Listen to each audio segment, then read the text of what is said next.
सोनपुर घाटी के ऊंचे पहाड़ों के बीच घिरा एक टूटा फूटा वीरान किला, जहां अब डाकुओं का अड्डा बना हुआ है। अबे भराम, ये करतब तुझसे होगा क्या? या सिर्फ गोली चलाने में ही माहिर है तू? तू गलत जगह आ गया बे लल्ला। तुझे डाकू नहीं, सर्कस में होना चाहिए था। सच कहूं तो अगर मेरी किस्मत ठीक होती तो मैं किसी मेले में तालियां बटोर रहा होता। हाँ, और अगर मेरी किस्मत ठीक होती तो मैं बंदूक साफ नहीं कर रहा होता, अखबार पढ़ रहा होता किसी चाय की दुकान पर। सरदार सरदार, एक तांगा आ रहा है घाटी वाले रास्ते से। 4 मुसाफिर हैं उसमें, पक्की बात है, माल भरा पड़ा है। तांगा इस घाटी से? चलो लड़को, तैयार हो जाओ, बंदूकें भरो और याद रखो, जो ज्यादा बोले उसे जमीन पर सुला देना।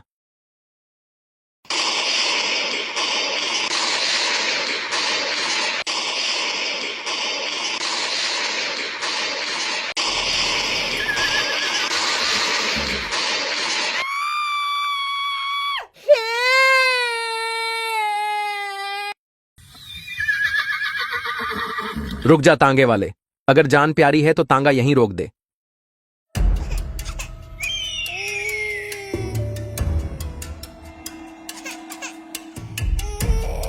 झोला नीचे रख, पैसे गहने खाने का डिब्बा जो कुछ है फेंक दे नीचे। बेटा कुछ मत ले जा, बच्चा साथ है, खाने का सामान है बस। तू क्या हमें भीख मांगते समझ रहा है? हम छीनते हैं, दया नहीं करते। ये ले लो भाई, मेरे पास जो भी है सब ले लो और हमें बस छोड़ दो, जाने दो। रो क्यों रहा है छोरे? ये तो रोज का खेल है यहाँ। मेरे पास कुछ पैसे हैं। पीछे क्या छुपा रहे हैं, हट जा।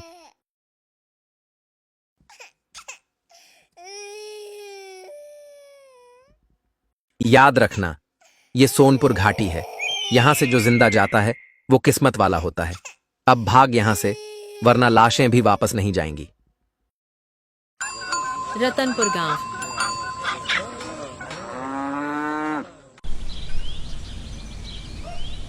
अरे गोपाल, कहाँ जा रहे हो सुबह सुबह? शहर जा रहा हूँ भैया, सब्जी बेचने। लेकिन वो जंगल वाला रास्ता पड़ेगा ना, सुना है बाघ दिखा है वहां, हमला कर देता है सीधा। पता है भैया, डर तो लगता है, लेकिन क्या करें, सब्जी नहीं बेचूंगा तो घर कैसे चलेगा। ठीक है भाई, रास्ता सुरक्षित नहीं है, संभल के जाना।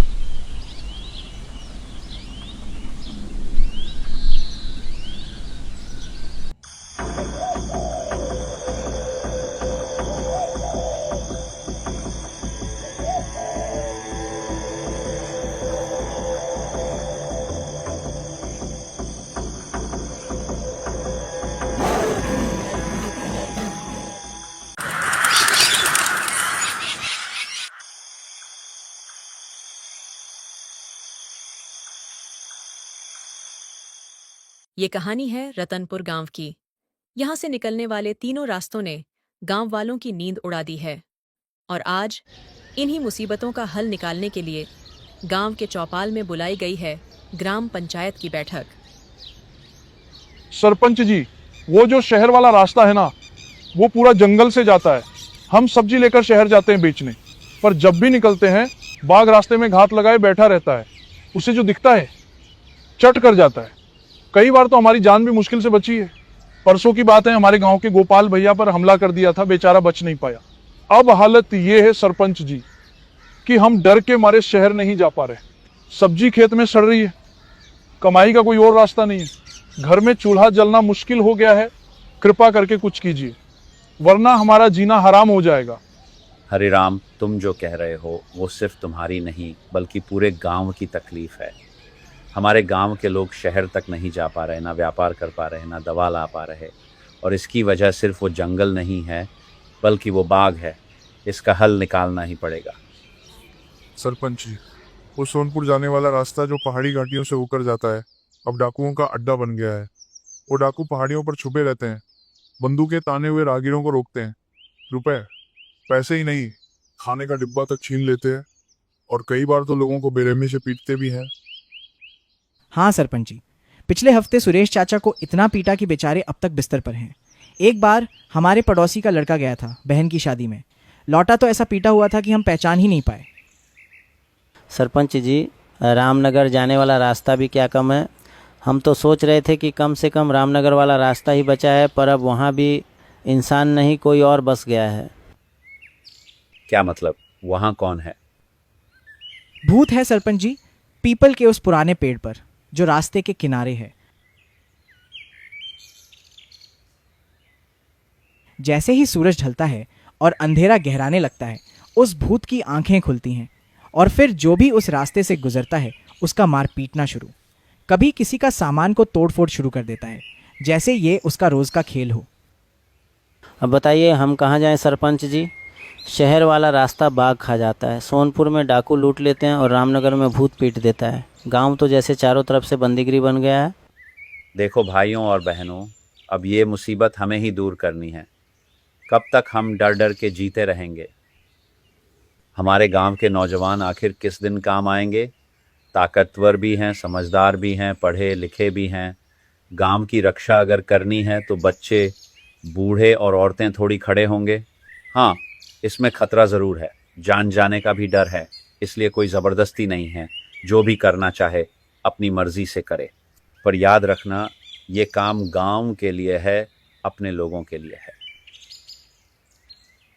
और एक बात, मैं अपनी बेटी के लिए वर ढूंढ रहा हूँ, और जो नौजवान इन तीनों रास्तों की मुसीबतों को ख़त्म करेगा उससे मैं अपनी बेटी की शादी करूँगा, क्योंकि जो पूरे गांव की हिफाजत कर सकता है वो मेरी बेटी की ज़िंदगी भी संभाल सकता है।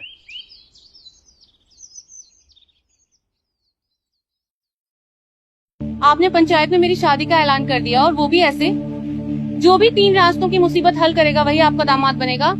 क्या मैं कोई इनाम हूँ पिताजी? गांव की हालत देखी है तूने, मैंने वो ऐलान गांव की भलाई के लिए किया था। अगर मेरी बेटी का नाम जुड़ने से किसी की हिम्मत बनती है तो इसमें गलत क्या है? वैसे भी मैं तो तेरे लिए लड़का देख ही रहा था, और कौन सा बाप नहीं चाहता कि उसकी बेटी की शादी किसी शिक्षित, बहादुर और समझदार लड़के से हो। मैंने कुछ भी तेरे खिलाफ नहीं किया बेटा, मैंने तो हमेशा तेरे लिए ही सबसे अच्छा चाहा है। तो क्या मेरी खुशियाँ, मेरे सपने सब गांव की भलाई के नीचे कुचल दिए जाएंगे?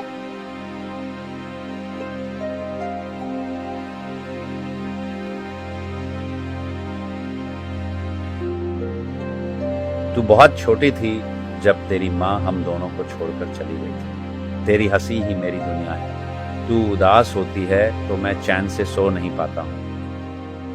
आपको वो लड़का पसंद नहीं, मुझे मालूम है, लेकिन उसने कभी मेरा साथ नहीं छोड़ा पापा। जब मैं स्कूल में फेल हुई थी, जब मैं बीमार पड़ी थी, हर बार वो ही मेरे पास था। आपको वो कमजोर लगता है, लेकिन मेरे लिए वो मेरी ताकत है।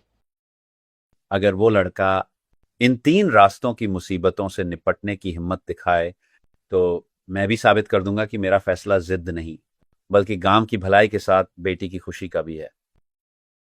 क्या मतलब पापा? मतलब जो मैंने पंचायत में शर्त रखी थी वो अब तू जिसे पसंद करती है उस पर भी लागू होती है। अगर वो गांव के इन 3 रास्तों के मुसीबत खत्म कर देगा तो तेरी शादी उसी से करूंगा, क्योंकि जो पूरे गांव के लिए लड़ सकता है वो तेरे लिए भी सही होगा।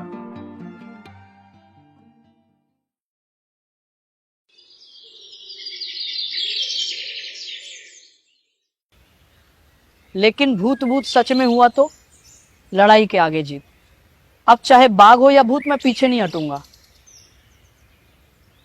ठीक है, अगर भूत से बच गया तो अगली चाय मेरी तरफ से, नहीं बचा तो तेरे तेरवी की चाय भी मैं ही पिलाऊंगा।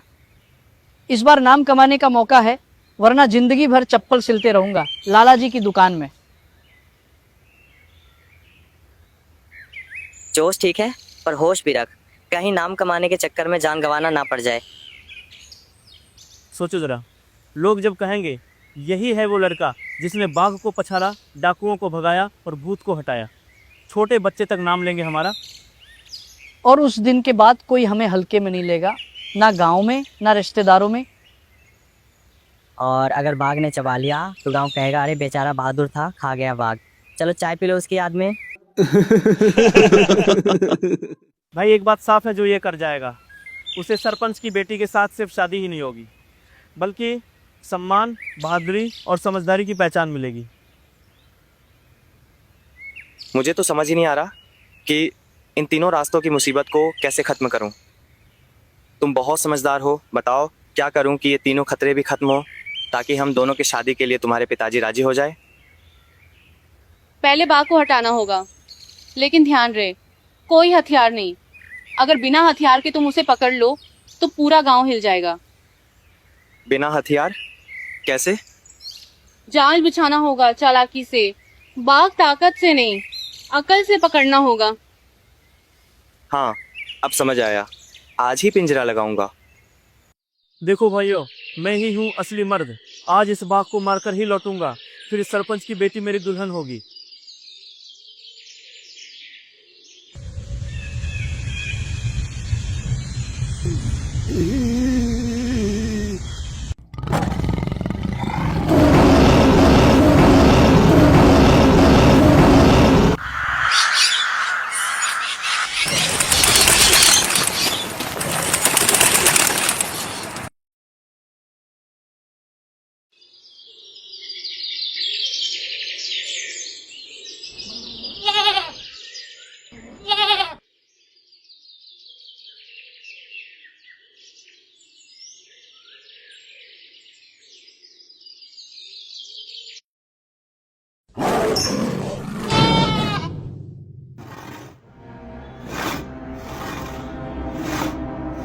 अब इस भूत का खेल खत्म। ये पेड़ अब नहीं रहेगा और न ही उसका डर।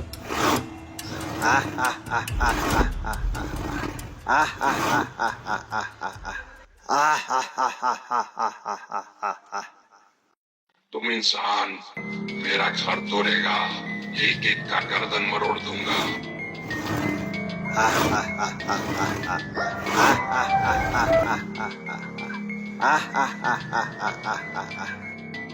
ये ले, फिर यहाँ कभी दिखाई मत देना।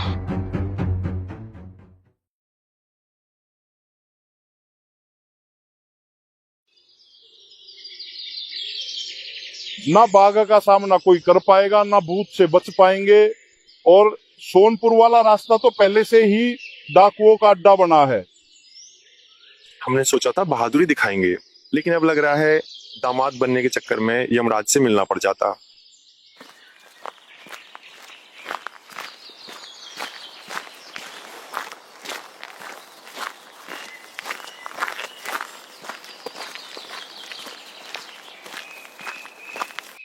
लो, सरपंच जी भी आ गए। सरपंच जी गांव के नौजवान भूत से भिड़ने गए। कोई डर के मारे भागा, कोई घायल होकर लौटा। भूत को देखने की हिम्मत किसी में नहीं बची। अब सबका जोश ठंडा पड़ चुका है।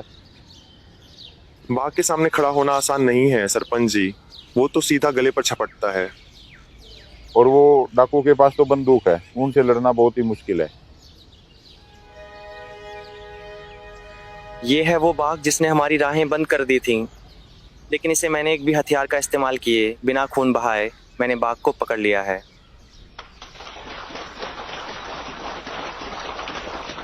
वाह, शाबाश, यही असली बहादुरी है। वाह, ये तो कमाल कर दिया। हथियार से ज्यादा तेज अगर कोई चीज है तो वो है अकल। आज तूने वो साबित कर दिया।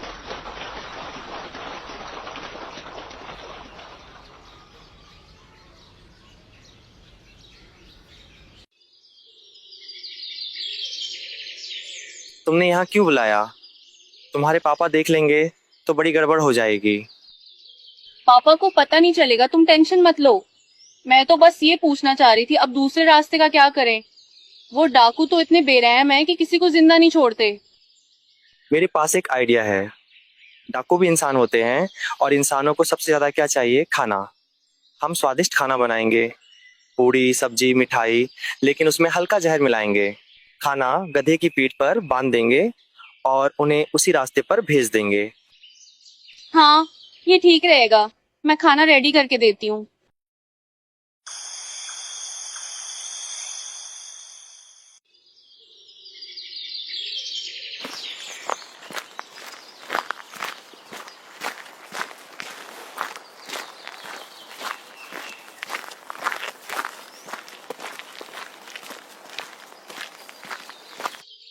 चल जा, अब तुझे यहाँ से अकेला ही जाना है।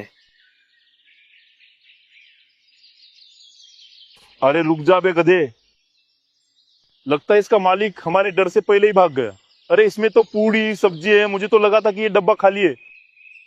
अरे वाह, आज तो खुद खाना चल कर आया है। ले चलो अड्डे पे, सब बांट के खाएंगे।